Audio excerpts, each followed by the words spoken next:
and the secondary rebounds. All right, well, getting into it, you kind of touched on it. Do you think last week's your USC defeat is a good measure of this Utah team? It's not. It's not. So we all know Utah had their first 2 games canceled. So you don't really they usually get like that warm-up game. Like I fully expected the Arizona game for Utah to be kind of like a little warm-up and like be able to fine-tune some stuff. Same with UCLA. Like Utah was blessed with a really good first 2 games. They had Arizona and then they had UCLA. 2 games that are very easy to win, and you can also fine-tune your stuff because Utah then has to go into a gauntlet of USC and then Arizona State. So that was not a good showing for this Utah team. Like I said, people were still not fully back from COVID. It was just kind of a mess. And like I said, Bentley wasn't preparing to play. Like I understand like you can't just say that he wasn't prepared because you always have to be ready to go in at any given notice when you're a football player and stuff like that. But you can't tell me that he was like, he probably wasn't like, I'm going to be in this game. I'm going to take reps against USC. He probably was not thinking that. He was probably like, yes, I'm going to stand here. I'm going to do my little signals and I'm going to have a good time standing on the sideline. So I don't think it was a good showing. This is a young team. We didn't know what to expect. We've heard like a lot of, because I don't know about how you guys were with your guys' practices, but we weren't allowed in. We just had to hear through word of mouth what was going on. There was so many holes that needed to be filled. There was so many question marks all over the place. So I personally don't think this is a good showing for this Utah team. But what's to be there's nothing you couldn't I don't know what else people could expect when you were starting your season against USC and you hadn't played 2 games before. Yeah, I agree with you there for Utah. I mean, it's very tough. I feel when you're a team that hasn't yet played and you're going up against a team that has already played 2 games in USC's case, especially USC being this great team, it's almost a unwinnable situation Utah was put into. You touched on it, warm-up games. Like every year, how do all these Pac-12 schools usually start their seasons? They usually start them against these Division II, these second-tier teams, just to kind of warm up before they get into the brunt of their schedule. I mean, like UW, they missed their first game, and then they were going up against OSU, who that's not that great of a team, but UW struggled against OSU. Luckily, UW didn't go up against USC for their first game because I think USC might have done the same thing to UW as they did to Utah.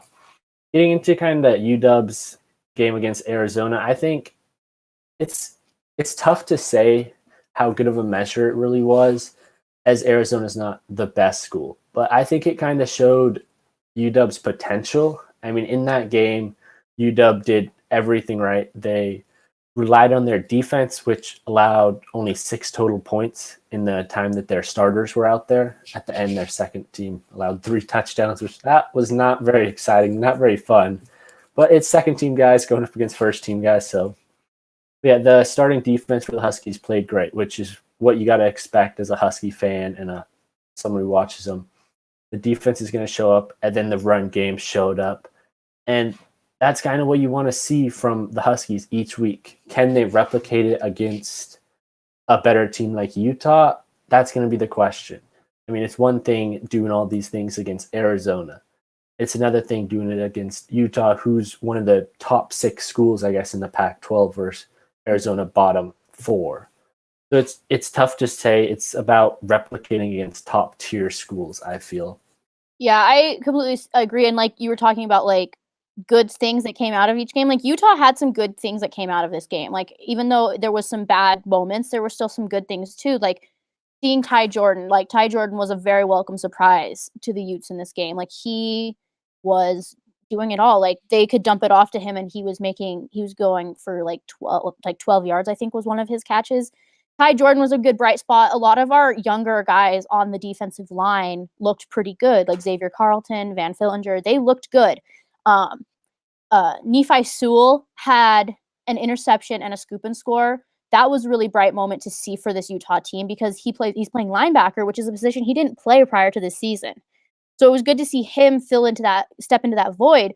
Devin Kafusi, our transfer from BYU, had the strip sack on Keaton Slovis that led to Sewell's touchdown. He was a bright spot on this team too. So I think while it was overall not a good measure for this Utah team, I think that you still saw bright spots. You saw some things that Utah fans could latch onto and be like, "Hey, this is going to be really good for down the line or in the future or next season or whatever." So yes, it was yes and no is like, was it a good measure? Overall, it wasn't, but with like minor things, yes, it was.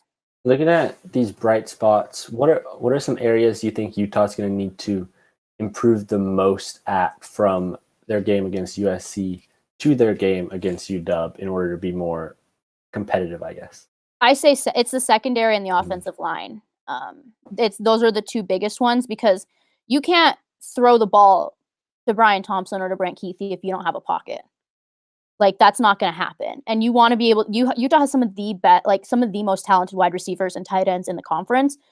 In my opinion, especially tight ends. You have Brant Keithy, you have Cole Fotheringham, you have Dalton Kincaid. That's a trio right there that can just destroy you.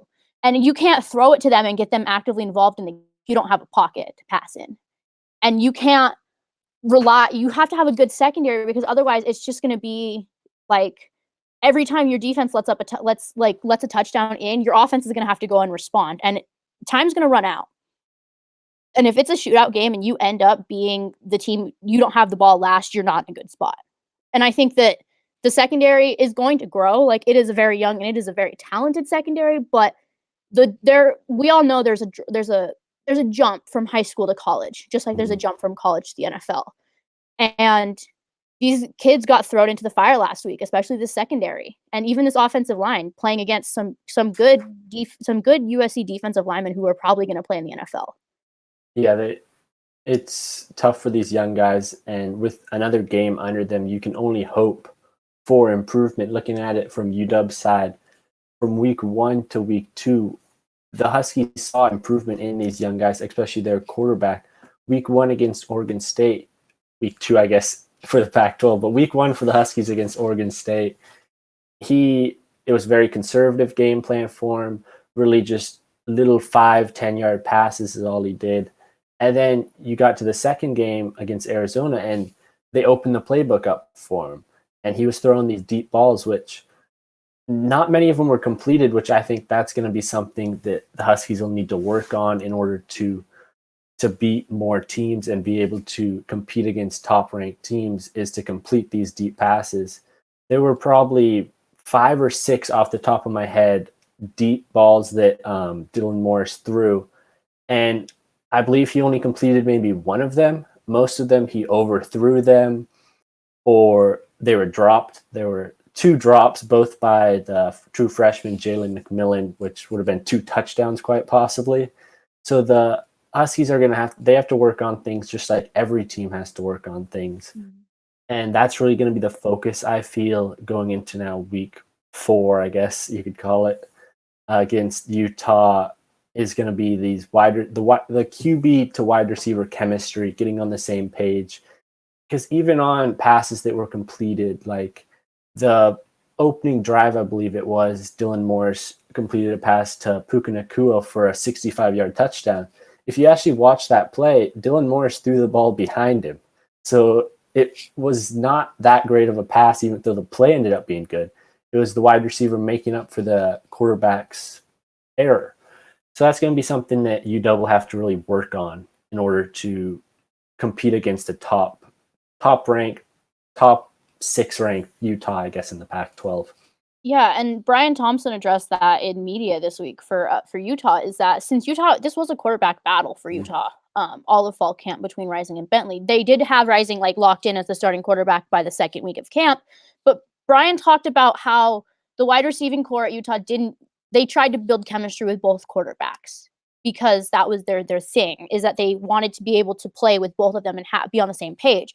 And yeah, there was moments where Bentley connected with people, but at the same time, I'm going to discount his second interception that he threw because it was like the last play of the game and he was just chucking it up to see if he could like find anything. But his other interception, he threw into double coverage.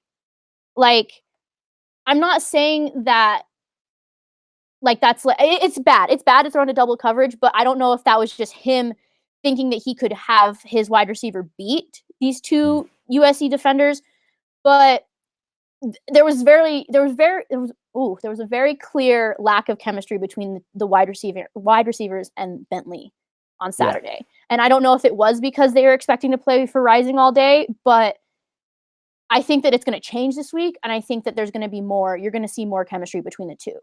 Yeah, chemistry will only get better for Utah and for all teams as the season goes on. Chemistry, I feel, is kind of an underrated thing. It's very important for especially the wide receiver quarterback position because all wide receivers have different speeds, different area that they like to catch the ball, and all quarterbacks actually throw a slightly different ball, really. It's different to catch depending on some throw it super hard on these close routes, some throw a little softer. So just the little differences do make a huge difference. And over time, these receivers will get more comfortable and the offense for these teams will flow much better. Exactly. And I think Bentley will be able to settle down a little bit because I think he was a little shaken. Even though he does have these SEC starts under his belt, he was shaken, being like